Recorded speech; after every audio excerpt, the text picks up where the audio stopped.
뭐 3월은 벌써 3월이 됐네요. 3월은 영어로 마치라고 이렇게 마치 이렇게 되는데 그 의미는 그 행진이라는 것, 그런 의미고 뭐 시위, 행진, 뭐 전진 그런 의미가 있는데요.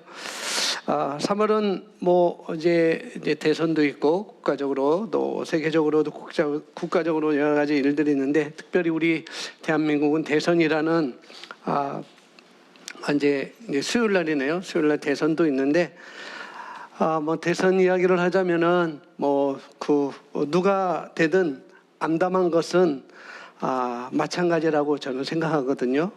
누가 되든 그 1번이 되든 2번이 되든 3번이 되든 5번이 되든 6번이 되든 7번이 되든 뭐 14번이 되든 7번 뭐 7번인가 9번은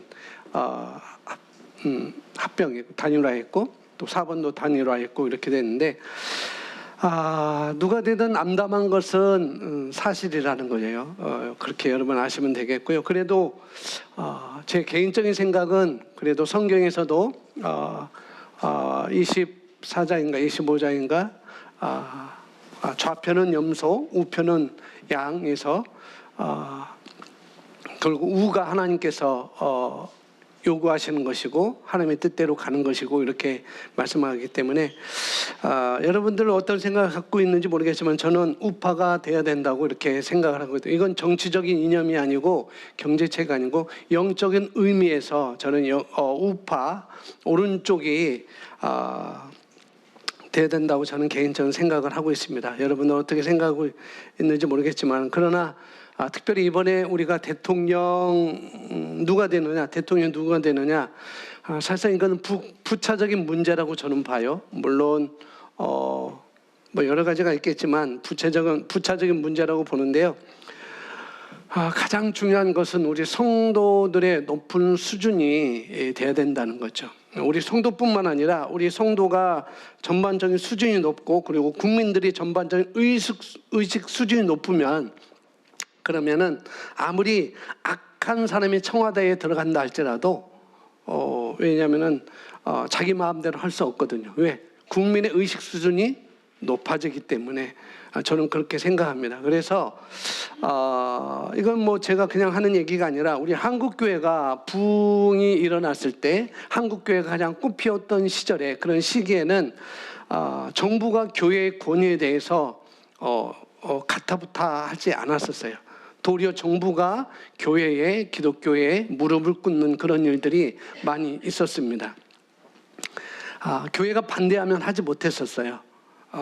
예전에는 교회가 막 그 영적으로 성장하고 영적으로 막 수준이 높아졌을 때는 그런 것들이 실제로 그런 일들이 일어났었는데, 뭐 초창기부터 우리 대한민국 정부 수립부터 그런 일들이 있었고 가장 군사 정권이었던 때도 그런 일들이 있었습니다. 그래서 결론적으로 교회가 성숙되어지고 또 국민 개개인이 의식 수준이 우리가 지금과 같아서는 정말 안 되겠다는 거죠. 2020년, 2017년, 2018년 뭐 지금까지 그런 수준이, 우리들 수준이 그런 정도의 수준이 되면 안 된다는 거죠. 그래서 한번 어떤 대선으로 나라가 뒤바뀔 것이다, 그건 오산이 될 수 있습니다. 우리 국민의 의식 수준이 높아지지 않으면, 우리 성도들의 의식 수준이 높아지지 않으면, 우리 교회가 정신 차리지 못하면, 우리 목사들이 정신 차리지 못하면은 아무리 누가 된들 암담한 사실은 똑같다는 거예요. 그래서 저와 여러분이 더 깨어 있어야 되고요. 더 의식 수준이 더 높아져야 되고 그렇게 돼야 됩니다. 몇 명의 슈퍼스타가 나타난다 할지라도 뭐 한 영혼이 뭐 어떤 영혼이 뭐 한 사람의 청와대를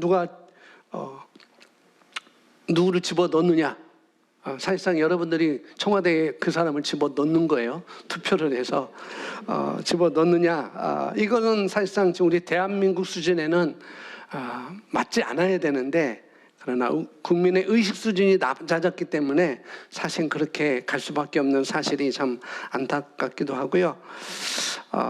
그래서 또 계속 반복적으로 말씀드리는데, 우리 국민 한 사람 한 사람의 의식 수준, 그리고 그 무엇보다도 성도들의 성숙된 모습이 정말 있어야만 교회와 이 나라의 변화가 이루어지지 않을까, 저는 그렇게 생각을 합니다. 그래서 이놈의 세상, 이 사람 찍어도 마음에 안 들고 저 사람 찍어도 마음에 안 들고 그래서 나는 기권한다라고 하는 것은 물론 그것도 개인적인 생각이겠지만 저는 그것을 반대합니다. 여러분이 소신 있게 투표를 해야 되고요. 여러분의 한 표가 6,700만 원의 가치가 있어요. 한 표가 6,700만 원. 그냥 670원이 아니고 6,700원이 아니고 67,000원, 6,700만 원의 가치가 여러분 한 표에 있다는 거예요. 그래서 여러분 누구를 찍든지 관계는 안 하겠지만은 그러나 잘 생각하셔서 잘 여러분 투표하시면 되고, 투표 절대 기권하지 마시기 바랍니다. 오미크론 확진된다고 걱정하지 마시고 잘 하고 가시면 돼요.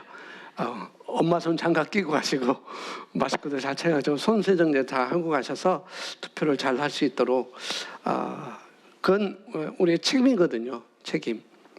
저도 마음에 드는 사람 없지만은 그래도 영적인 그런 면에서 보면은 저도 투표를 해야 되겠고, 제가 앞서 말씀드렸듯이 저는 우파가 되어야 된다는 그런, 강단에서 이렇게 말씀드리면 여러분 속이 울렁울렁 거릴 수도 있고 화가 날 수 있고 뛰쳐나갈 수도 있고, 이놈의 교회幸福된 교회 정치적인 목사다라고 해서 안 나올 수 있지만은 그건 여러분들 선택을 해야 되겠고요. 제가 말씀적으로 볼 때 여러분 수요일 날 말씀, 지난 세 주간의 말씀을 여러분 잘 들으시세요.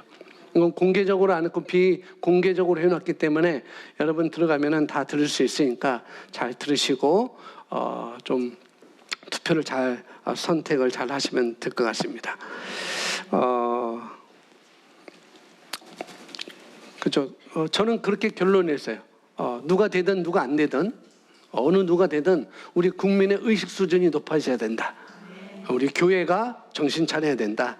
특별히 교회를 이끌어가는 목사님들이 많이 정신 차려야 되지, 그런 정권에 무릎 꿇고 타협하고 그런 것들은 절대 있어서는 안 될 거라는 거죠. 그런 타협 때문에 우리 한국교회가 이렇게 예배도 못 드리는 상황이 있었고 어려운 상황이 있었죠. 그런데 가톨릭이나 불교는 그런 타협을 하지 않았어요. 물론 정부 차원에서 그런 제재도 않았지만은 그 높은 추기경과 높은 주지스님 그런 분들이 그 종교계에 그런 분들이 아주 붙들고 있었기 때문에 다 그쪽에 포진되어 있었기 때문에 그런 부분이 없었는데 오로지 교회만 그렇게 된 것, 그것은 정부 지도자의 잘못이 아니라 우리 교회 지도자들의 잘못이라고 저는 보거든요. 철저히. 그래서 우리들이 더 깨어 있어야 되고 더 정신 차려야 됩니다. 그래서 우리는 어떻게 해야 되느냐? 먼저 이런 상황 속에서, 이런 국가적인 상황, 여러 가지 사회적인 상황, 전 세계적인 상황, 이런 환경, 상황적인 상황에 대해서 우리가 개인적 저 자신과 그리고 여러분 당부드리고 싶은 것은 이런 상황에 더 깨어 있어야 된다는 거예요. 우리가 그런 말씀을 드리고 싶습니다. 그래서 사회가 혼란할수록 우리가 사단 마귀는 우리 그리스도인들의 정신을 자꾸만 딴 데로 돌리게 합니다. 우리들의 마음과 생각을 자꾸 딴 데로 돌리게 한다는 것. 그래서 점점 우리가 그 위의 것을 생각하는 것. 그래서 성경은 위의 것을 생각하라고 하잖아요. 그래서 이런 사회의 혼란 속에서 우리를 그리스도인들을 자꾸 딴 데 생각을 두게 해서 위의 것을 생각하지 못하도록, 말씀을 생각하지 못하도록, 그런 것에 집중하지 못하도록 하는 것이 바로 그런 거거든요. 그래서 이 힘든 시간에, 이 힘든 기간, 이제 다 넘어갔다고 이렇게 생각하는, 우리가 그렇게 생각하고 좀 풀어졌는데, 그럴 수 있도록 우리가 그렇든 안 그렇든 우리 신앙이 더 견고해지는 것, 이런 성장하는 계기로 삼으면 좋을 것 같고요. 사실 우리가 잘 될 때에는 성장하지 않아요. 우리가 잘 될 때는 그렇게 성장하지 않습니다. 힘들고 어려울 때, 그럴 때 성장하는 것이 바로 우리 인간의 본성이라고 볼 수가 있습니다. 그래서 이런 기간을 통해서 더욱더 우리가 하나님께 집중하고 또 말씀으로 돌아가고 영적인 것을 추구하고 이런 기간으로 삼으면 좋을 것 같습니다. 그래서 여러분 그저 보지 마시고 여러분 그저 말하지 마시고 그저 생각하지 마시기 바랍니다. 항상 믿음으로 생각하고 항상 무엇이든지 믿음으로 말하고 무엇이든지 믿음으로 행동하는 것입니다. 여러분 정신 바짝 차리셔야 돼요. 항상 순간순간마다 우리가 잠시 마음을 놓으면요 우리가 믿음으로 살 수 없어요. 잠시 믿음을 놓으면. 그래서 여러분 오늘 정하셔야 됩니다. 무엇을 취할 것인지, 어떤 것을 가져갈 것인지, 또 어떻게 예배드릴 것인지, 어떻게 살아가고 내가 어떻게 생각하고 어떻게 행동할 것인지 여러분들이 결정하셔야 됩니다. 아멘. 오늘 마지막으로 하나님 나라의 재정 원리, 오늘 마지막 4번째, 5번째 이렇게 보겠는데요. 하나님 나라의 재정 원리는 총 5가지가 있었습니다. 첫 번째는 뭐였어요? 하나님의 나의 공급자라는 것, 그것을 인식하라라고 했습니다. 하나님의 나의 직장이 나의 공급자가 아니고 나의 시댁, 돈 많은 시댁이 공급자가 아니고 돈 많은 친정이 나의 공급자가 아니라는 것. 그래서 나의 생명의 구원은 누구냐면 하나님입니다. 직장이 아니라는 것, 눈에 보이는 좋은 환경이나 회사가 아니라고 말씀드렸어요. 저와 여러분의 근원은 하나님이십니다. 저와 여러분의 생명을 주신 분도 하나님이시죠. 그래서 나는 하나님을 신뢰합니다. 아멘. 그리고 우리는 주시는 것도 하나님이 주신다는 인식을 갖고 있어야 된다는 거죠. 아멘. 그래서 주님이 하나님의 나의 공급자이십니다. 두 번째는 뭐예요? 우리가 돈의 노예가 아니라는 것. 그래서 내가 돈의 주인이 되는 것입니다. 아멘.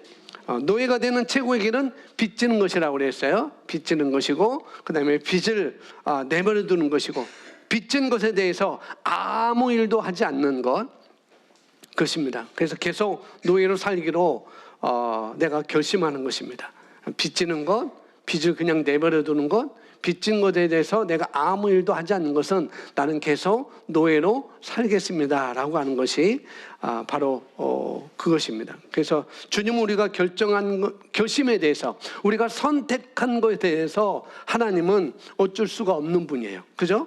10명의 정탐꾼들이 그렇게 12명의 정탐꾼이 있었고 두 사람은 다르게 선택했고 10명은 다르게 선택했죠. 그 선택에 대해서 하나님이 이게 옳은 것인데 내가 이렇게 말씀했는데 10명 너희들 잘못했다라고 생각을 싹 바꿔서 여호수아와 갈렙의 길을 따르게 한 것은 하나님이 아니라는 거죠. 우리가 결정하면 하나님은 어쩔 수 없어요. 그래서 우리가 잘 선택해야 됩니다.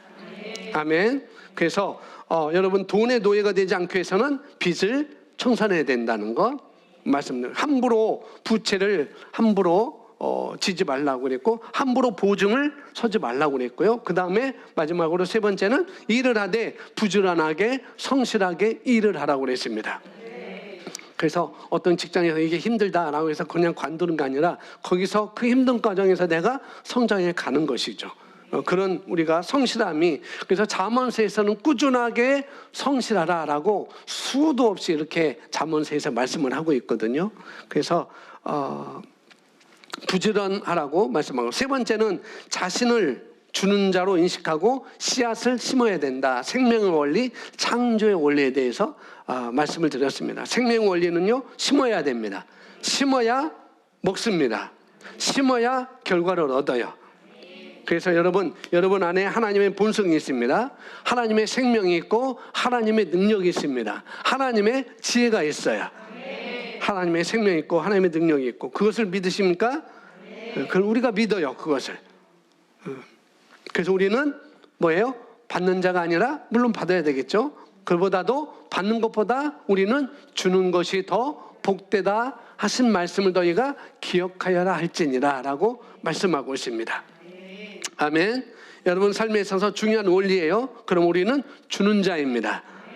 주는 것은 방법이 아니에요. 주는 것은 원리입니다.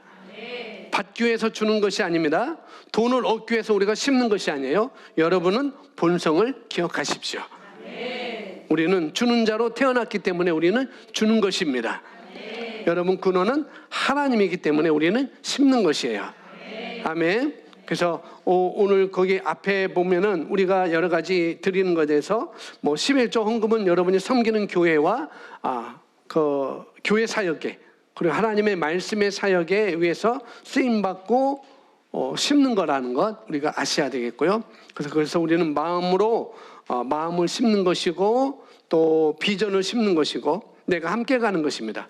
여러분 선교사에게 드리는 선교헌금은 우리가 선교헌금을 드리는 그 선교헌금은 내가 직접 가지 못하지만 내가 중국에 내가 영등포 노숙자 그 현장에 직접 가지 못하고 내가 고아사역에 내가 다문화 가정에 있는 아이들에게 직접 가지 못하지만 이 재정을 통해서 내 마음과 생각과 헌신을 같이 보내서 투자하고 심는 거라는 것. 그래서 우리는 심는 것입니다. 믿음으로 심고 믿음으로 헌신하고 또 우리의 아이디어도 주고 재능도 심고 시간도 드리는 것이죠. 그리고 여러분 형편을 핑계 삼지 말고 그냥 믿으시기 바랍니다. 그냥 심으시는 거예요. 심어야지 씨와 먹을 양식이 우리에게 주어진다고 고린도후서 9장에 말씀하고 있습니다. 심는 자에게 씨와 양식을 주십니다. 그래서 심으려고 노력하는 자에게 주시는가? No, 아니요. 심는 자에게입니다. 아멘. 심으려고 결심하는 자, 깨닫는 자에게 No, 아니에요. 심는 자에게 씨와 먹을 양식을 주셔야. 아멘. 오늘 네 번째입니다. 읽어볼까요? 시작. 예, 정복자의 눈으로 보고 믿음의 말을 하십시오. 이게 구원의 원리라고 이렇게 또 나와 있습니다. 그래서 언제나 긍정적인 면을 보고 믿음의 말을 하는 사람의 말만 들으십시오. 긍정적인 삶과 믿음의 삶은 다릅니다. 믿음은 주님이 하신 말씀에 근거합니다. 자, 정복자의 눈으로 보는 데 있어서 방해하는 것들이 있어요. 우리가 정복자의 눈으로 보라고 그랬는데 그렇게 우리가 봐야 마땅한데 근데 그것을 방해하는 것이 있다는 거죠. 뭐냐면은 말씀을 나눌 수 없는 이런 말씀을 나눌 수 없는 사람과 만남. 그것은 정복자의 삶으로 사는 데 있어서 방해 요소가 된다는 거죠. 그리고 헛된 소문들과 수많은 다양한 정보와 이야기거리들을 듣는 것을 여러분들은 이런 것들은 우리 정복자의 눈으로 보는 데서 가장 큰 장애물이에요. 다양한 정보들, 물론 다양한 정보를 우리가 수집을 해야 되죠. 우리가 알아야 되죠. 그러나 그것이 헛된 소문들과 부정적인 것이라고 하면은 그것은 내가 정복자의 삶으로 사는데 방해되는 가장 큰 요소들이라는 걸 여러분이 아셔야 되겠습니다. 여러분 주변 환경을 한번 살펴보세요. 정복자가 되는데 가장 큰 방해물이 뭔가? 내 삶에 있어서. 정복자로 생각하고 의식하고 말하고 사는 데 있어서 가장 큰 장애물이 뭔가 여러분 스스로 한번 생각해 보시고 적어 보시면 좋을 것 같습니다. 뭐 코로나19 확진이 되면 큰일 난다. 뭐 그러면서 적당히 믿어. 다들 왜 그러는데 너는 왜 그러냐라고 너는 왜 이렇게 특별해? 너는 왜 그렇게 특출해? 특별할 거 없어. 그렇게 말하는 것들 뭐 좀 더 적당히 믿고 꼭 안 가도 되지 않아? 라고 그런 것들. 그것은 평범한 삶을 사는 사람들의 그런 말이지. 그래서 그런 사람들과 교제하지 말라고. 그러면은 우리가 그런 사람들과 꾸준히 교제하면 우리가 정복자의 눈으로 보는 그런 삶을 못 살게 하는 큰 장애물이 바로 그런 거라는 것이죠. 여러분 변화되고 자라는 데 있어서 절대 뒤처지기 마시기 바랍니다. 믿음을 말하십시오. 뭘 말하라고요? 믿음을 말해요. 믿음의 말을 하는 이유가 왜 중요한가? 구원의 원리이기 때문에. 그래서 하나님 나라의 재정 원리 네 번째가 바로 구원의 원리이기 때문에 우리가 심고 거두는 거라는 거죠. 마음으로 믿어 의에 이르고 입으로 시인하여 뭐한다? 구원을 받기 때문에. 여러분들이 아무리 부요와 재정에 대한 이런 형통에 대한 정확한 말씀을 가졌다 할지라도 여러분 말로써 우리가 허투루 말해버리면 그것은 여러분이 무효화시키는 창조적인 말을 하기 때문에 여러분에게 거둘 수가 없는 거예요. 창조력을, 우리에게 능력이 있는데 그 능력을 우리가 발휘하지 못하는 것이죠. 저와 여러분은 창조적인 사람입니다. 아멘. 창조하는 사람은 하나님의 형상을 닮은 사람이죠. 하나님은 창조적인 분이었어요. 빛이 있어라. 빛이 있었네. 광명이 있어라. 광명이 있네. 그 큰 광명은 낮을 주관하게 하고 작은 광명을 밤을 주관하게 하라. 창조적인 능력이 하나님께 있었습니다. 그래서 하나님의 똑같은 영적인 형상과 이미지와 라이크니스로 우리가 창조된 영적인 존재는 똑같이 우리도 창조하는 사람들이라는 거예요. 그런데 이 창조하는 데 방해하는 것은 바로 믿음으로 말하지 못하는 것들. 그래서 이런 것들 우리가 우리 입에서 없애야 됩니다. 그래서 믿음의 삶은 뭐냐면 말씀을 말하는 삶이에요. 아멘. 다른 것이 없어요. 말씀에 근거한 삶입니다. 그게 믿음의 삶이에요. 왜? 말씀이 그렇게 말하고 있기 때문에 그렇습니다. 그래서 여러분, 믿는 바를 시인하는 데 있어서, 내가 믿고 있는 바를 시인하는 데 있어서 여러분 파수꾼을 반드시 두시기 바랍니다. 여러분 입술에 파수꾼을 줘야 돼요. 절대 나는 이 말만을 하지 않겠다. 나는 말씀의 근거에서 나는 이 말을 하겠다라고 그런 파수꾼을 여러분 스스로 두셔야 됩니다. 아멘. 여기 긍정적인 삶과 믿음의 삶은 다르다고 그랬어요. 긍정적인 삶, 믿음의 삶 다릅니다. 여러분, 긍정적인 삶은 이 세상 불신자들도 그런 삶을 살아요. 그런 삶을. 제가 블레싱 자기경영 연구소에서 하고 있는 거기 오픈 채팅방 거기서 한 1000여 명이 같이 제가 이렇게, 저도 회원으로 있지만은 거기서도 불신자들이 굉장히 많아요. 근데 그들도 긍정적인 삶을 사는 사람들이 많이 있다는 거죠. 굉장히 많이 있습니다. 그들도 세상 사람들도 부모도 공경하고 효도도 합니다. 예의를 잘 지켜요. 하지만 믿음의 사람은요, 그 사람들에게 내가 긍정적인 사람, 내가 효도 잘하는 사람, 친절한 사람이 되기 위해서 하는 것이 아니라는 거죠. 그러기 위해서 하는 것이 아니라 우리는 뭐예요? 성경에서 뭐라고 말하고 있죠? 내 부모를 공경하라. 그리고 죽게 하듯이 각 개인에게 그렇게 하는 것이 마땅하다라고 말씀하고 있기 때문에 우리는 말씀의 근거에서 그렇게 하는 것입니다. 이해가십니까? 긍정적인 삶과 믿음의 삶은 다르다는 거죠. 윤리적인 삶과 믿음의 삶은 또 다릅니다. 이걸 또 아셔야 돼요. 긍정적인 사람과 믿음의 사람은 또 다르죠. 신실함과 또 믿음은 다르듯이 우리는 말씀의 근거에서 그렇게 하는 것입니다. 아멘. 모든 것을 믿음으로 하는 것이 우리의 삶의 방식이에요. 아멘. 그래서 믿음으로 하지 않은 것이 죄다라고 사도 바울이 말하고 있잖아요. 그래서 우리는 믿음으로 해야 됩니다. 무엇을 하든지. 아멘. 그럼 믿음으로 하는 게 뭘까요? 믿음으로 하는 것은 말씀을 따라 생각하고 말하고 행동하는 것이 바로 믿음으로 하는 것입니다. 어렵지 않아요. 말씀을 따라 1년 365일을 우리가 누구를 만나든지 어떤 사람과 얘기하든 우리는 믿음으로 행하는 것입니다. 아멘. 자, 나머지는 읽고요. 민수기 13장은 우리가 잘 알고 있듯이 믿음의 말을 하는 것이 왜 중요한지,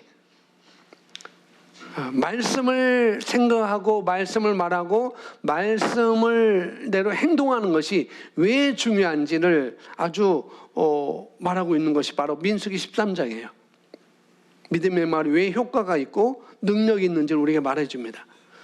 세 번역으로 써놨는데 우리 함께 27절, 민수기 13장 27절, 28절 우리 함께 읽습니다. 시작. 그들은 모세에게 다음과 같이 설명하였다. 우리에게 가라고 하신 그 땅에 우리가 갔었습니다. 이곳은 정말 젖과 꿀이 흐르는 곳입니다. 이것이 바로 그 땅에서 나는 아이들입니다. 그렇지만 그 땅에 살고 있는 백성은 강하고 성도들은 경고하는 들처럼 되어 있고 매우 큽니다. 또한 거기에 그 이후에는 뭐 우리가 잘하고 있죠. 메뚜리 같다, 뭐 어쩌고저쩌고 그런 말이 많이 하는데, 자, 이스라엘 백성들이 애굽을 탈출해서 이제 가데스 바네아에 이렇게 도착을 해서 이제 그 가데스 바네아를 앞두고 모세가 이제 12명의 정탐꾼을 그 가나안 땅을 좀 보고 와라 이렇게 보내잖아요. 12명이 가서 보고 와서 이렇게 각자 이제 보고하는 것인데, 우리에게 27절에 우리에게 가라고 하신 그 땅에 우리가 갔었습니다.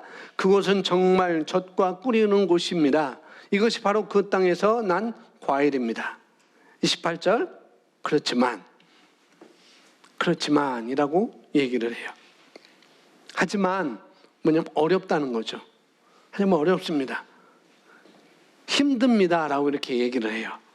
그리고 14장 2절에 이렇게 그 얘기들 27절, 28절, 29절 그 이후로 쭉 이렇게 말함을 통해서 그 결과 믿음에 말하는 것이 왜 중요한지, 부정적인 말하는 것이 왜 하면 안 되는지, 왜 우리 입술에 파수꾼을 둬야 되는지를 잘 보여주고 있어요. 14장 1절 2절에 있는데 2절만 제가 써놨으면 2절을 함께 읽습니다. 시작. 온 이스라엘 자손이 모세와 아론을 원망하였다. 온 회중이 그들에게 말하였다.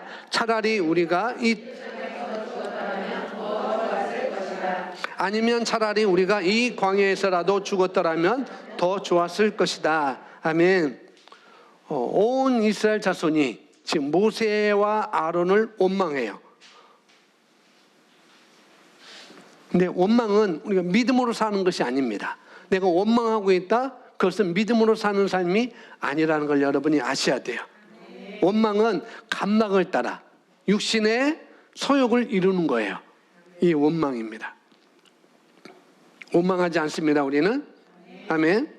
14장 2절 다시 보시면 바랍니다. 이들은, 그리고 회중이 그들에게 말하죠. 차라리 우리가 이집트 땅에서 죽었더라면 더 좋았을 것이다. 아니면 차라리 우리가 이 광야에서라도 죽었더라면 더 좋았을 것이다. 뭐냐면 이미 이들은 패배를 시인하고 있어요. 이미 패배를. 우리가 그 땅을 가질 수 없어. 우리는 그 땅을 들어갈 수 없어. 그렇게 말합니다.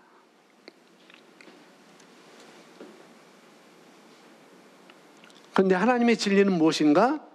그 땅은 너희 것이다. 그 땅은 내가 너에게 준 거야 라고 말씀하는 것이죠. 그런데 너희를 그 땅에 데리고 내가 갈게. 그 땅 내가 너에게 주었어.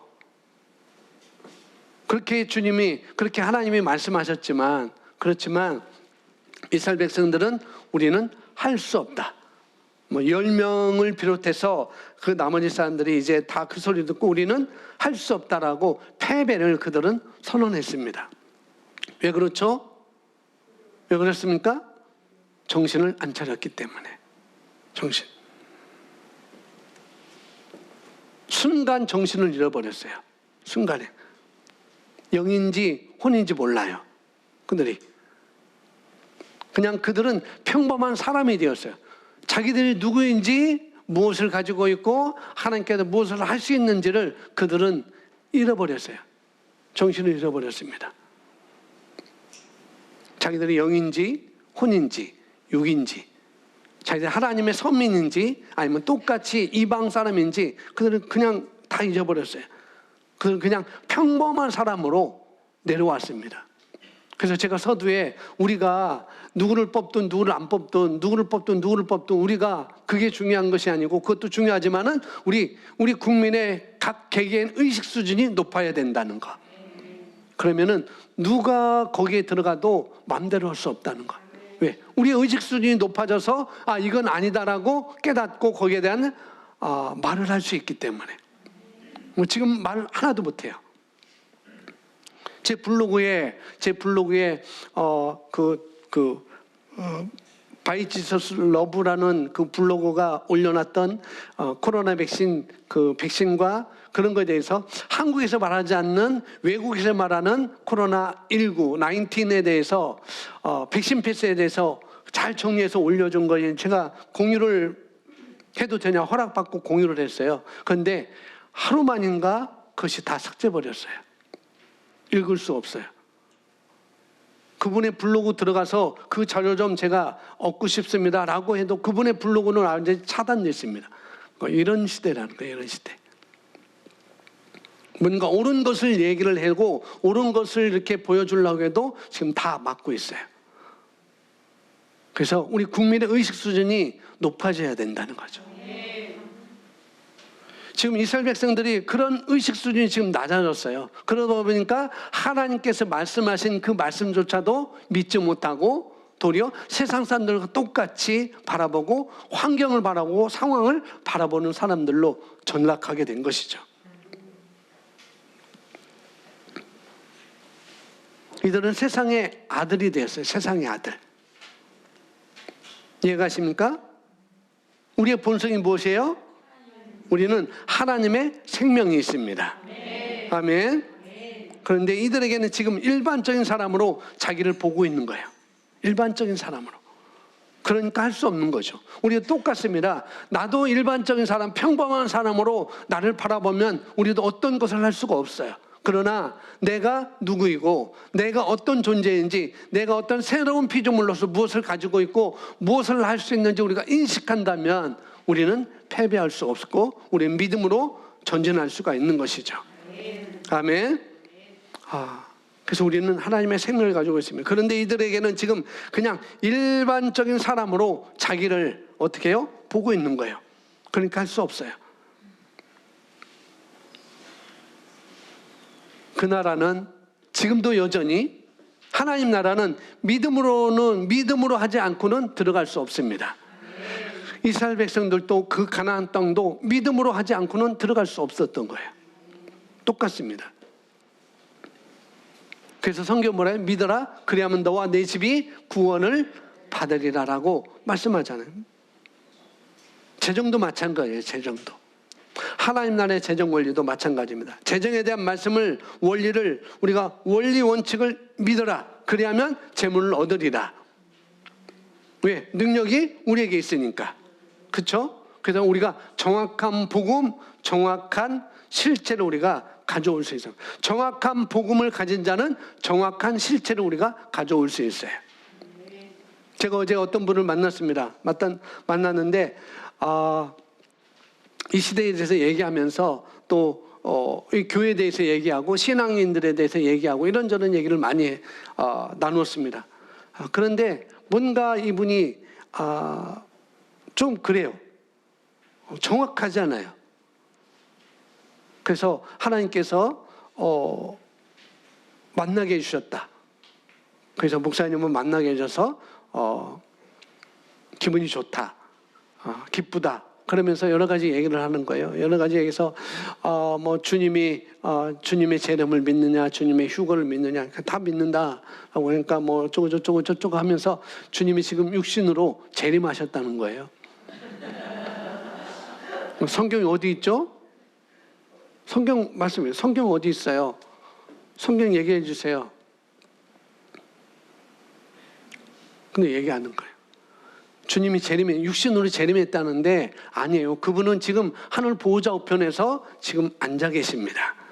그리고 마지막 재림 때에 그 시기와 때는 우리가 알지 못한다고 그랬잖아요. 그래서 알지 못하는데 그렇게 말은 했는데도 성경을 말하는데도 목사님이 내면에서 그 확신이 안 와서 그렇다고 목사님 그것을 위해서 기도를 하라는 거예요. 저는 저는 기도하지 않아도 돼요. 저는 말씀을 보고 말하기 때문에 말씀을 보고 믿기 때문에 내가 기도해서 믿는 게 아니고 저는 정확한 말씀을 보고 복음을 가지고 저는 믿습니다. 그분이 육신으로 오셨다는 거예요. 재림하셨다는 거예요. 어디 계시냐? 그러니까 저 지방에 계시대요. 지방 어디냐? 그러니까 알려줄 수 없대요. 그러면 성경이 그게 지방에 예수님이 육신으로 있고 지금 재림했다는 것이 성경 어디 있느냐? 그 목사님 내면에서 알아야 된대요.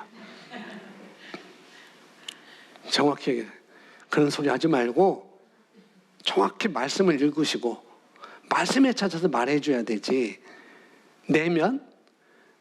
내면이 아니고 우리 속사람입니다. 우리 우리 심령에서 그걸 받아들여야 되고, 이분이 영혼 몸에 대해서도 정확히 몰라서 그것도 다 있어요. 우리 생아족반 제1강에 된 거 다 얘기해 줬어요. 근데 목사님 말씀을 알고 있는데, 그렇지만 또 그래요. 이스라엘 백성은 그렇지만 자기 믿는데요. 그런데 목사님 말씀한 거 믿는데요. 그렇지만 그래요. 그렇지만이 무슨 소리예요? 만자 들은 것은 믿지 않는다는 거거든요. 이 민수기 13장 말씀 그대로 말씀돼요. 그렇지만은 믿지 않는 거예요.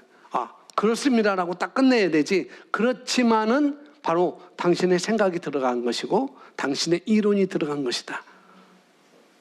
그래서 당신은 지금 여기로 믿고 있지 여기로 믿지 않고 있다. 물론 당신은 여기로 믿고 있다고 하지만은 내가 보기에는 그렇지 않다.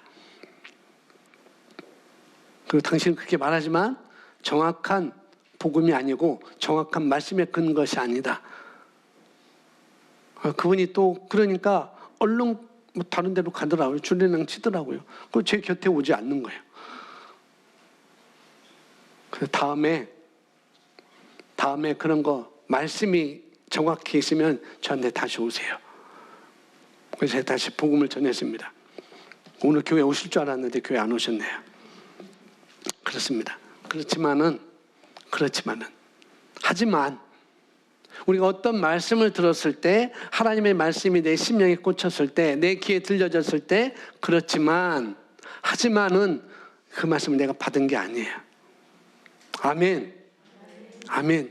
OS가 뭔지 아시죠? OS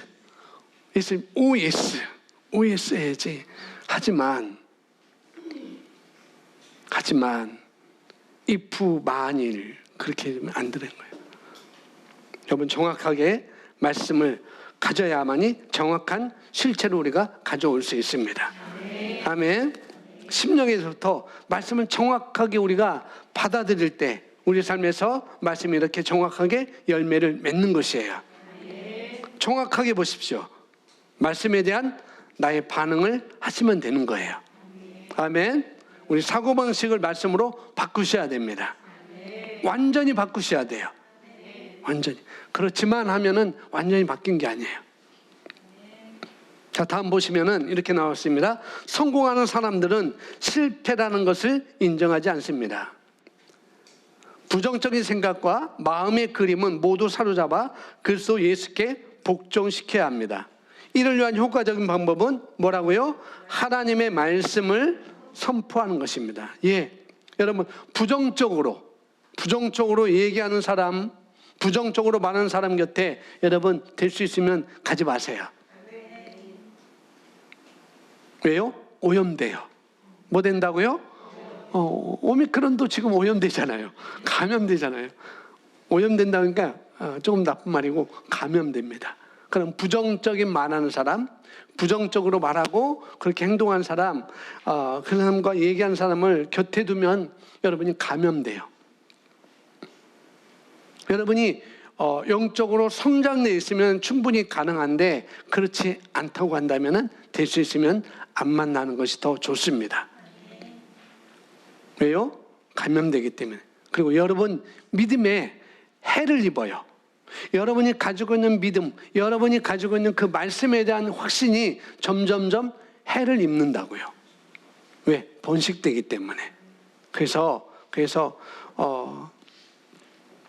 우리가 믿는 대로 말하기 때문에 우리는 각자 다 믿는 대로 말하기 때문에 모르는 사이에 믿음이 다 전이됩니다. 그것이 부정적인 믿음이든지 긍정적인 믿음이든지 말씀에 대한 믿음이든지 그것은 다 전이되게 되어 있어요. 그래서 우리는 그런 사람과 절대 사귀어서는 안 됩니다. 목사님 복음을 전하려고 하는데요. 복음을 전하되 그 사람이 자꾸 딴소리하고 거절하면 좀 떨어져 계셔야 됩니다. 받아들일 때까지. 그게 지혜로운 사람입니다. 우리가 믿음을 발휘하면서 우리 삶 가운데 나의 믿음을 하나님의 말씀을 믿는 그 믿음에 대해서 내가 이 땅에서 발휘하면서 사는 데 있어서 좀 어려운 사람들의 특징이 있습니다. 믿음을 발휘해야 되는데 어려워요. 근데 그 사람들의 특징이 있는데 뭐냐면은 그들은 새로운 일들이나 하나님께서 말씀하신 합당한 일과 프로젝트가 오면 이들처럼 이스라엘 백성 10명의 정탐꾼처럼 뭐면 안 될 거라고 먼저 생각한다는 거죠. 그리고 안 되는 이유와 안 되는 환경부터 생각하고 이야기하고 고민합니다. 그런 사람들은 믿음을 발휘할 수가 없어요. 그런데 말씀을 단순하게 적용하는 사람들은 말씀이 그렇게 얘기한다면 뭐예요? 그건 되는 건 확실해. 여호수아와 갈렙처럼 말씀은 그렇게 말해. 하나님이 그렇게 말씀하셨으니 그것은 되는 거야. 확실해. 그런 거죠. 된다고 했으니까 그럼 어떻게 하면 될까? 그럼 어떻게 해야 될까? 라고 생각하고 될 요소를 생각하죠. 그리고 될 요소를 생각하고 그걸 고민합니다. 정반대인 거예요. 너무나 반대. 이건 천지차이입니다. 이해가시죠? 예. 안 될 것을 생각하는 습관에서 빨리 우리는 벗어나야 됩니다. 아멘. 그리고 될 것을 생각하시면 돼요. 아멘. 부정적인 생각을 어떻게 해요? 예수님께 복종시키는 방법은 뭐예요? 믿음의 말을 하는 것입니다. 믿음의 말. 그러면 믿음의 말을 하기 위해서는 항상 어떻게 해요? 큰 소리로 고백하는 게 중요합니다. 하나님의 말씀을 선포하라고 그랬어요. 이건 우리의 고백인 것입니다. 어떻게? 작은 소리가 아니고 큰 소리로. 큰 소리로. 작은 소리로 하면은 물론 작은 소리로도 내가 들을 수 있지만은 큰 소리로 하면은 그만큼 더 파급 효과가 더 큰 거예요. 그래서 우리가 말을 할 때 스피치 교육하는데 말을 할 때 뭐 어떤 음으로 솔 음이라 하잖아요. 솔 도레미파솔 안녕하세요라고 이렇게 높여 하는 거. 그게 파급 효과가 크기 때문에 그래서 큰 소리로 우리가 고백하는 것입니다. 그게 중요합니다. 주님께서 말씀하신 대로 그 말씀에 일치하여서 동의하여서 고백하는데 그 소리에 여러분 주저하지 마시고 그런 일에 주저하지 마시고 큰 소리로 여러분 고백하시기 바랍니다. 고린도후서 10장 10절에 제가 전놓지 않지만은 부정적인 생각, 마음의 그림 모든 것을 예수 그리스도께 사로잡혀라라고 말씀하고 있어요. 복종시키라는 거죠. 파수꾼을 두시기 바랍니다. 자, 성공과 행복과 믿음에 도움이 되는 사람들로 환경을 만드십시오. 이건 우리가 해야 됩니다. 성공과 행복과 믿음에 도움이 되는 사람들로 내 주변 환경을 바꾸라는 거예요. 그래서 잠언서 13장 20절에 지혜로운 자와 동행하면 지혜를 얻고 미련한 자와 사귀면 해를 받는다라고 이렇게 말하고 있어요. 지혜로운 자와 동행하면 지혜를 얻는데요. 근데 반대로 미련한 자와 사귀면 해를 받는데요. 그럼 어떻게 선택하겠어요? 자, 잠언서 22장 24절 25절 함께 읽습니다. 거기 써놨네. 노를 시작. 노를 품는 자와 사귀지 말며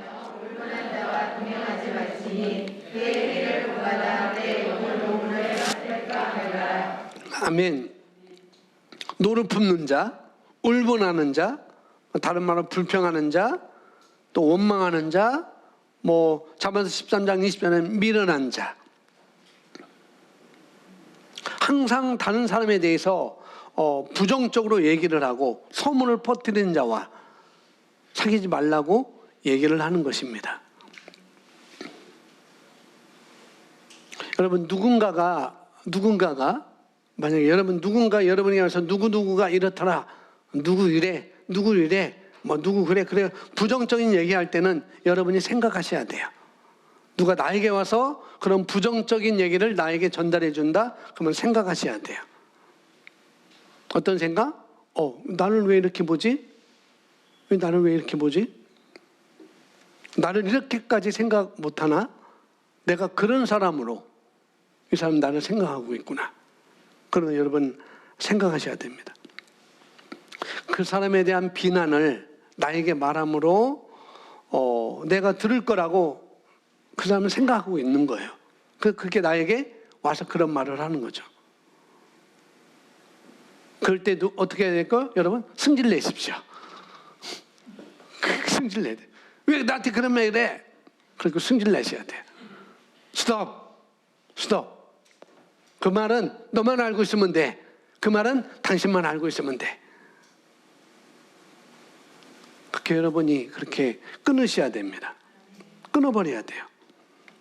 여러분, 미숙한 사람이 모여 있으면, 의식 수준이 낮은 사람들이 모여 있으면 그 말이 말을 타고 흘러가게 되어 있어요. 그건 패턴입니다.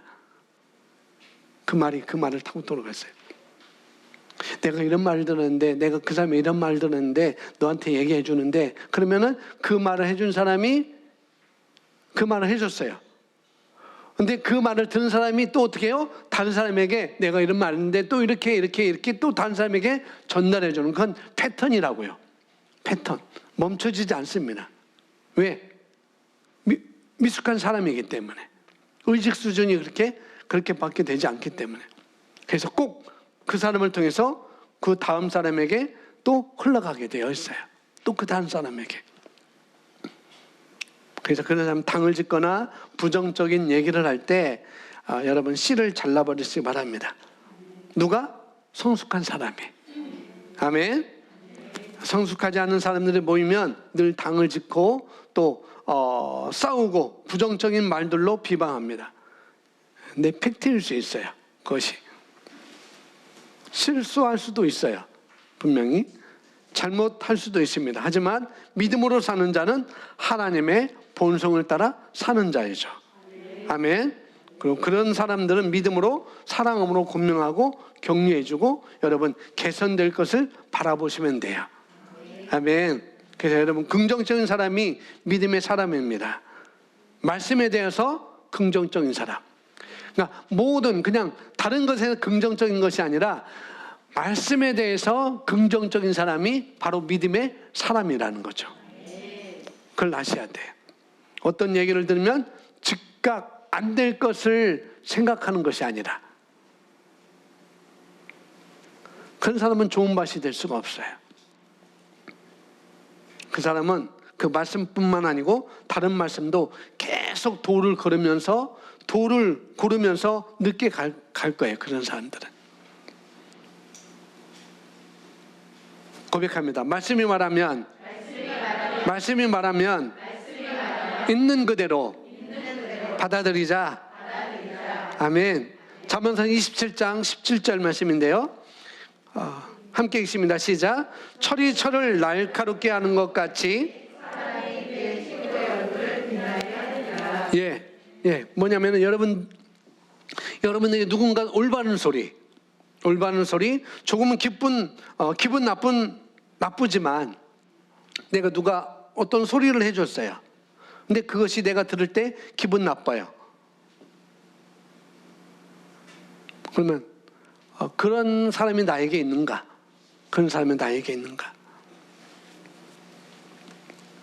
한번 생각해 보세요. 나에게 좀 그렇게 바른 말을 해주는 사람이 나에게 있어.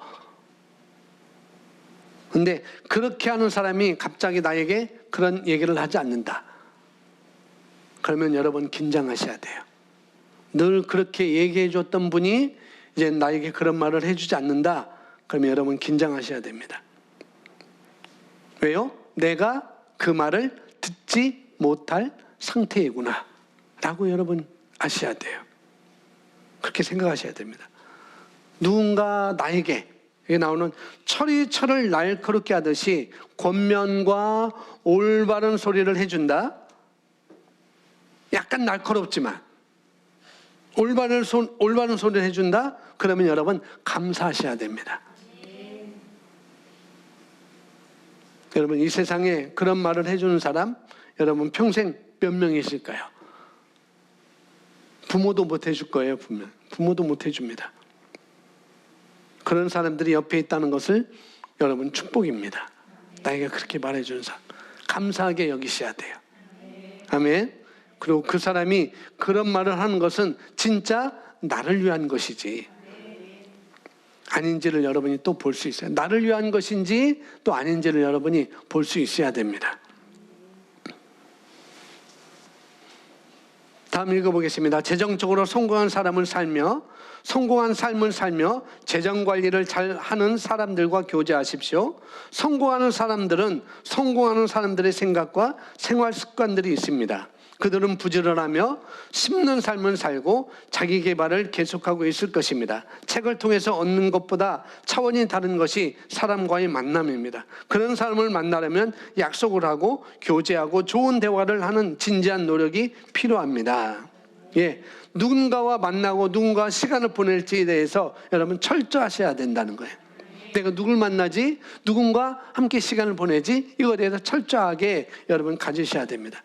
다섯 번째, 네 번째가 다 갔네요. 다섯 번째 함께 있습니다. 기적의 추수를 기대합니다. 기적의 추수를 기대하는데 어디에? 말씀에 근거한 믿음을 가지고 기적의 추수를 기대합니다. 이 말은 먼저 말씀에 근거한 믿음을 발현해라, 그 말인 것이에요. 왜냐? 성경이 말하고 있어요. 우리의 믿음은 어디서 오죠?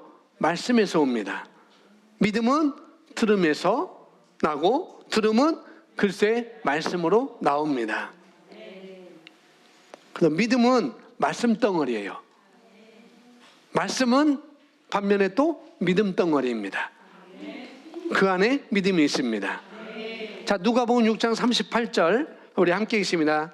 주라, 시작. 주라, 그리하면 너희가 받으리니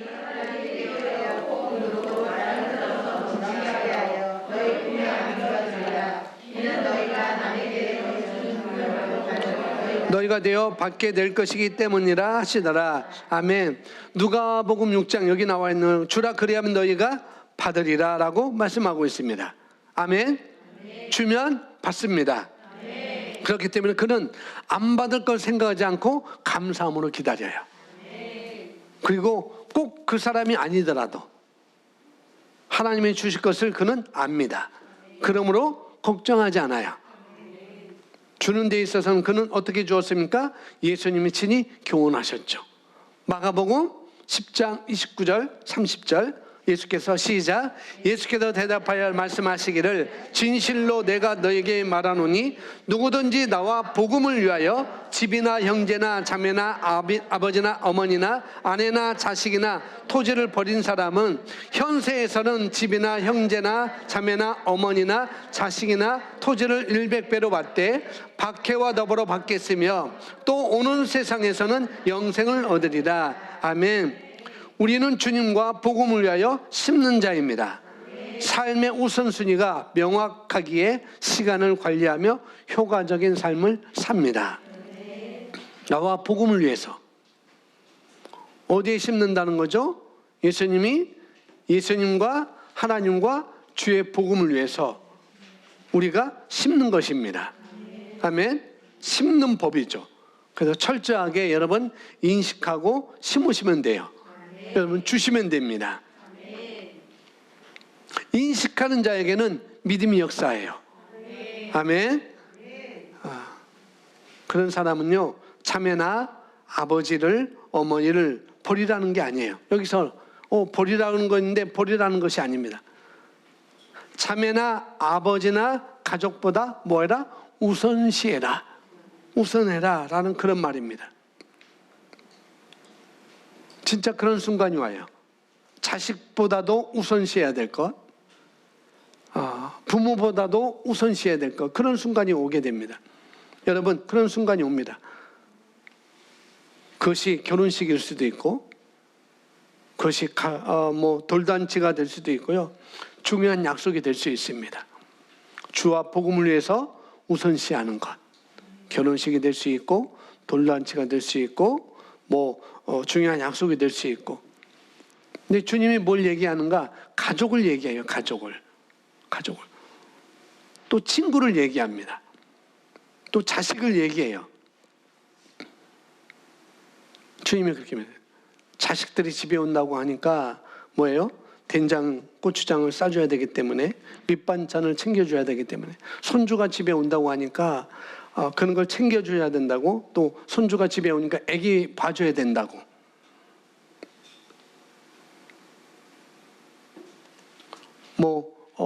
교회 청소하기 싫어서 뭐 예배에 빠지는 어머니들도 많이 있습니다. 기도에 빠지는 어머니. 이런 것 때문에 뭐 아기 봐줘야 되고 뭐 하고 뭐 해야 되고 결혼식 가야 되고 어디 가고 그런 것 때문에 교회에 빠지시는 어머니들 또 많이 있다는 거예요. 어머니만 아니죠. 아버지들도 많이 있습니다. 뭐 그분이 뭘 했다고 그러는 게 아니에요. 그런 분들이 그냥 그런 거예요. 뭐냐면은 가장 원수가 집안에 있다고 성경에서 말씀하고 있거든요. 여러분 성경 말씀을 정확하게 볼 수 있어야 돼요. 진짜 우선이 뭐냐는 거죠. 너희 진짜 우선이 뭐냐? 너희 진짜 우선이 뭐냐? 나와 복음을 위하여 집, 형제, 자매, 아버지, 어머니, 아내나 자식이나 토지를 버린 사람은 어디에서요? 현세에서. 30절 현세에서. 이 땅이 원리야 라고 말하고 있죠. 이 땅이 원리야. 하나님의 왕국이 원리야. 이 땅에서 주고 이 땅에서 받는 거야. 물론 천국에서 큰 영광이 있지. 하지만 이 땅도 해당되는 거야 라고 주님이 말씀하고 있어요. 이 땅에서 주고 이 땅에서 심고 이 땅에서 수고하고 이 땅에서 시간 들이고 에너지를 들이고 이 땅에서 헌신하는 것입니다. 그럴 때 우리가 박해도 받는다는 거예요. 그러면 박해도 받지만 영생을 얻으리라라고 주님이 말씀하셨습니다. 여러분 말씀을 믿습니까? 그러면 기대하는 게 합당합니다. 아멘. 여러분 말씀 앞에서 여러분들은 100% 신뢰를 가지고 있어야 돼요. 그게 믿음입니다. 그렇게 여러분 효과적인 삶을 사시기 바랍니다. 몇 가지 제안 드립니다. 첫 번째 읽어볼까요? 시작. 우리는 주님과 복음을 위하여 심습니다. 예, 이것은 원리예요. 그건 방법이 아닙니다. 돈을 위해서 심는 게 아니에요. 심으면 오니까 아니에요. 그건 원리입니다. 원리, 법칙. 그것이 여러분의 본성이에요. 여러분의 능력이고 사랑하는 것입니다. 주를 공경하는 것은 주님께 드리는 거예요. 부모를 공경하는 것은 부모의 말을 듣는 것이고 부모님께 드리는 것입니다. 주님과 복음을 위해서 심는 것입니다. 두 번째 있습니다. 시작. 말씀대로 독립하도록 도와줍니다. 예, 말씀대로 독립하도록 도와줍니다. 아브라함은 자기 본토 친척 아버지를 떠나야 됐어요. 왜 그랬을까요? 주님이 그를 믿음의 사람으로 키우기 위해서. 그래서 독립을 시키는 것입니다. 야곱은 자기가 원한 바가 아니었지만 형의 칼을 피해서 어떻게 해요? 도망쳤습니다. 그리고 목동 생활을 하면서 상당히 강건해졌어요. 그리고 자기 스스로 책임을 져야 했습니다. 싹을 받아야 됐고, 그러니까 월급을 받아야 됐고, 또 자기가 일하지 않으면 굶어야 됐어요. 아픔이 있었죠. 차비가 없어서 뭐 지하철도 못 타고 버스도 못 타고 걸어 다녀야 됐습니다. 이 시대로 말하면 야곱은 밤에 난방할 게 없어서 너무 추워서 덜덜덜 떨면서 이불 3겹, 4겹 뜯고 있어야 됐습니다. 야곱이 그랬어요. 저도 겪었어요. 저도. 왜냐면 대학생 때 저도 가난했거든요. 저희 부모님이 딱 1학년 1학기 등록금만 딱 떼주고 신학교를 갔다고, 좋은 대학교 관두고 신학교를 갔다고 괘씸해갖고 괘씸죄 걸려갖고 제가 1학기 등록금만 그것도 간신히 저희 아버님이 안 해준다는 것을 저희 외갓집이 바로 윗집에 있어서 막내 유산춘이 와서 얘가 가고자 하는 것이 이 길인데, 얘가 하고 싶은 것이 이 길인데 그냥 매형 도와주면 되지 않을까요? 해서 그 말에 아버지가 마음이 녹아서 1학기 등록을 딱 대주고 그 다음에는 스톱. 그랬습니다. 그래서 저는 죽으라고 일했습니다. 죽으라고 일하고 구로역 앞에 거기서 공구상가에서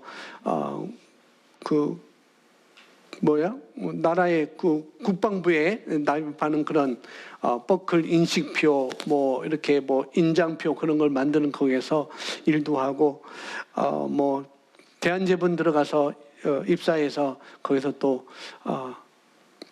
각 빵집에 돌아다니기도 하고 그런 일을 했습니다. 뭐 살집이 없어서 이거 한 하나 두 개 반 정도 이렇게 한 요 정도 되는 그 위는 길이에요.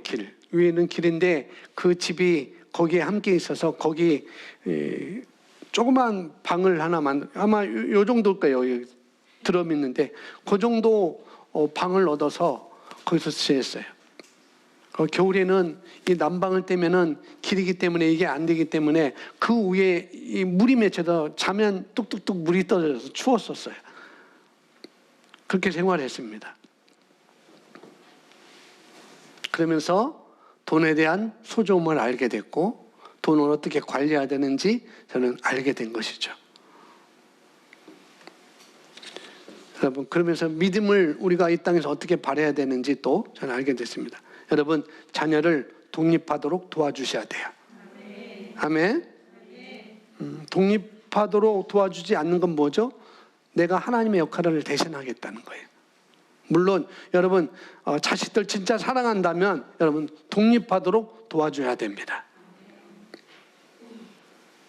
다 해주려고 하면 안 돼요. 다 해주려고 하면.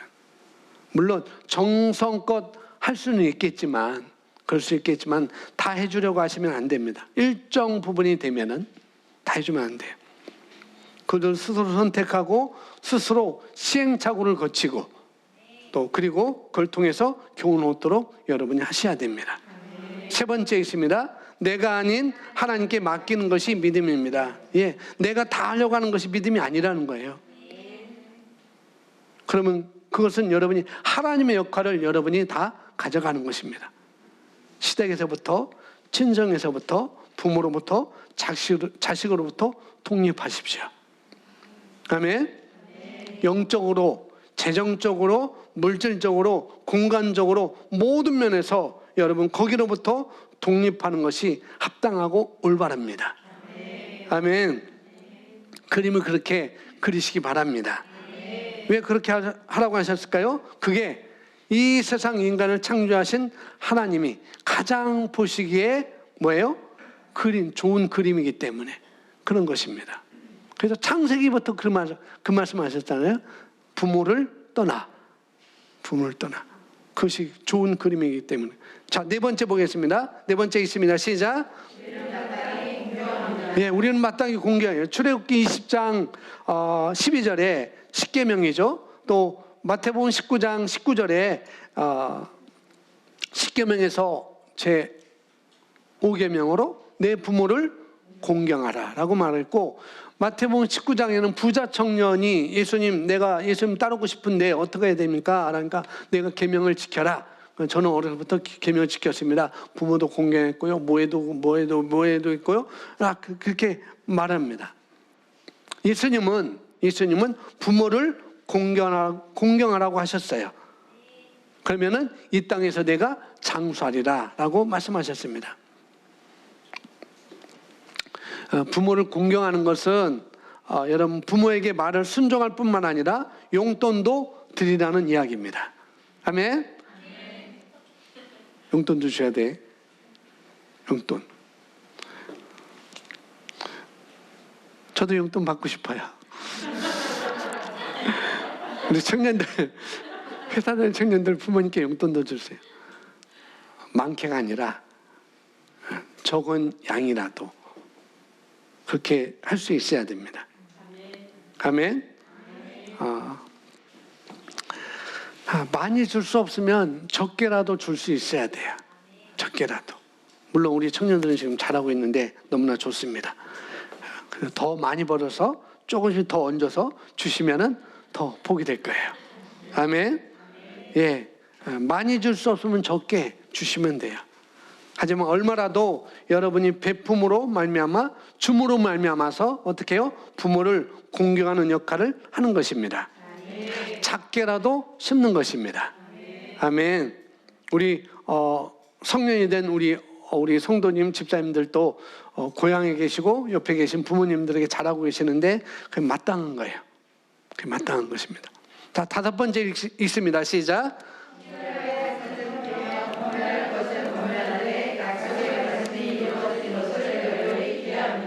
아멘. 우리가 할 것은 마땅히 해야 되죠. 그죠? 하지만 반드시 열매 맺을 것을 여러분들이 기대하고 열망할 수 있습니다. 하긴 하는데 열매 맺을 것을 기대하라는 거예요. 그것이 있어야 됩니다. 자, 마지막 하나님 나라는 믿음으로 구원받고 차지하고 쟁취하는 나라입니다. 말씀을 따라 행동하되 단 억지나 인색한 마음으로 하지 마십시오. 나는 내가 누구인지 압니다. 시편 말씀 우리 읽어볼까요? 시간 되지만 우리 주님을 믿는 두 구절 다 있으면 2개 다 있습니다. 시작. 주님을 믿는 성도들아 그를 경외하라. 그를 경외하는 사람들에게는 아무런 부족함이 없을 것이다. 젊은 사자들은 먹이를 잃고 굶주릴 수 있으나 주님을 찾는 사람은 복이 있어 아무런 부족함이 없을 것이다. 36편 오 하나님이여 주의 자비하심으로 어찌 그리 고귀하신지요. 그러므로 사람의 자손들이 주의 날개 그늘 아래 피난처를 주나이다. 그들이 주의 집안에 기름진 것으로 넘치도록 만족하리니 주께서 그들로 주의 기쁨의 강물을 마시게 하시리라. 아멘. 너무 좋은 말씀 메시지잖아요. 주를 경외하는 사람에게는 아무런 부족함이 없을 것이다. 그리고 36편에는 주의 집에 기름진 것으로 넘치도록 우리에게 만족하게 될 것이다. 아멘. 주님은 그렇게 말씀하셨습니다. 그러면서 시편 34편 10절에 주를 찾는 자들은 그냥 부족함이 없는 것이 아니고 뭐예요? 모든 좋은 것에 이것이 하나님 아버지의 우리를 향한 사랑이라는 것입니다. 아버지의 마음이에요. 그래서 우리는 좋은 것을 받으려고 할 필요가 없습니다. 이미 하나님께서 그 마음을 갖고 계세요. 아멘. 다만 만자들어서 죄송합니다. 다만 어떻게 해요? 먼저 그의 나라와 그 일을 구하는 것이 있어야 됩니다. 아멘. 그것이 전제 조건이 돼야 돼요. 우리는 그것만 쳐다보면 돼요. 아멘. 올 것이 아니라 나는 주의 나라와 그 일을 구하는 것. 그걸 우리가 쳐다보고 그 일을 하면 됩니다. 우리는 영원하지 않은 것을 위해서 우리 심지 않아요. 우리는 영원한 것을 위해서 심는 것입니다. 아멘. 아멘. 거기에 투자하는 거예요. 너무나 감사하죠. 재물이라는 것이 왜 이 땅에 있겠어요? 돈이라는 것이 왜 이 땅에 있겠느냐는 거죠. 하나님께서 영원한 것을 위해서, 아주 영원한 것을 위해서 재물이라는 것, 돈이라는 것을 우리에게 주셨습니다. 그리고 우리는 그것의 주인이자 청지기입니다. 그리고 가장 영원한 것을 위해서 우리는 심을 수 있는 사람입니다. 우리 함께 고백합니다. 재물은 나의 밥이다. 나는 재물을 다스린다. 나는 나의 공급자가 하나님을 인식한다. 나는 정복자의 눈으로 바라봅니다. 믿음으로 말합니다. 기적의 추수를 기대합니다. 나는 말씀대로 생각하고 말하고 행동합니다. 나는 그런 사람입니다. 아멘. 여러분 재물을 여러분 흘려보내시기 바랍니다. 품으시고 기대하십시오. 여러분 하고 싶은 것을 여러분 선포하십시오. 그것이 무엇인지 심령에서부터 여러분 고백하시기 바랍니다. 아멘.